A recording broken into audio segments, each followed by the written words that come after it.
Gas পাচ্ছেন না, অথচ ঠিকই বিল দিতে হচ্ছে। থমকে যাচ্ছে কলকারখানার উৎপাদন। এমন পরিস্থিতিতে ক্ষোভ প্রকাশ করেছেন ব্যবসায়ীরা। তারা জানান, এখনই সরকার উদ্যোগ না নিলে পরিস্থিতি হবে ভয়াবহ। দ্রুত সংকট উত্তরণে গ্যাস বিদ্যুতের সিস্টেম লস কমানোর উপর গুরুত্ব দিয়েছেন বিশেষজ্ঞরা। জ্বালানি খাত নিয়ে গবেষণা প্রতিষ্ঠান সিপিডি আয়োজিত আলোচনায় এসব কথা উঠে আসে।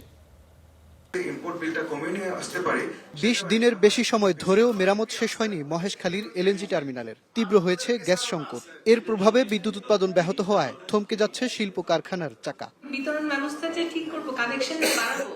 সিপিডির আলোচনায় এমন পরিস্থিতির জন্য ক্ষোভ প্রকাশ করেন ব্যবসায়ী নেতারা। বলেন, দ্রুত সমাধানের উদ্যোগ না নিলে পরিস্থিতি আরো খারাপের দিকে যাবে।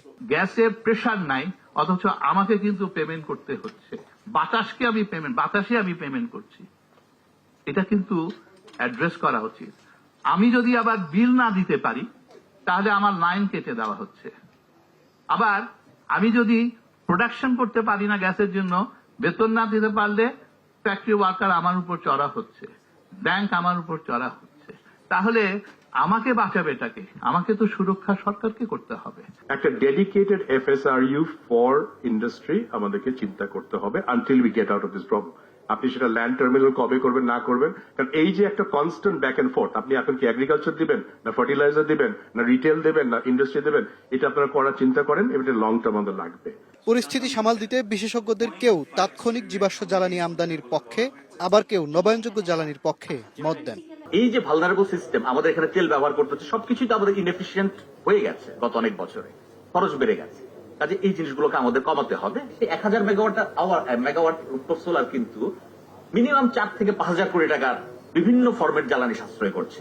কাজেই এই যে পটেনশিয়াল আমাদের ইন্ডাস্ট্রিতে আছে, প্লাস বাসাবাড়িতে গ্রামে গঞ্জে আমাদের এই ডিস্ট্রিবিউটেড সিস্টেম গুলোকে সিগনিফিকেন্টলি বাড়াতে হবে, যাতে গ্রিডের উপর নির্ভরশীলতা কমে যায়। 100% ইলেকট্রিফিকেশন যেদিন করা হলো, দ্যাট ওয়াজ এ ডিজাস্টার এই দেশের জন্য, কমপ্লিট ডিজাস্টার এই দেশের জন্য। বিকজ আমাদের ক্ষমতা নাই, আমাদের যেই ক্ষমতার বাইরে আমরা চলে গেছি।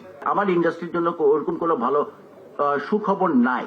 তার কারণ হচ্ছে অঙ্কে মিলে না। এখন কথা হচ্ছে, আপনি দেখছেন যে কি হাহাকার পড়েছে সারা দেশে বিদ্যুৎ নিয়ে, বিদ্যুৎ পাচ্ছে না। ইটস এ পলিটিক্যাল গভর্নমেন্ট, তারা বিদ্যুৎ দেওয়ার চেষ্টা আগে করবে। শুধুমাত্র জ্বালানি আমদানি কিংবা সরবরাহই সমাধান নয়, সিস্টেম লস কমানোর দিকে সরকারকে কঠোর নজরদারির পরামর্শ আলোচকদের। মাঝের মাহবুব, স্টার নিউজ, ঢাকা।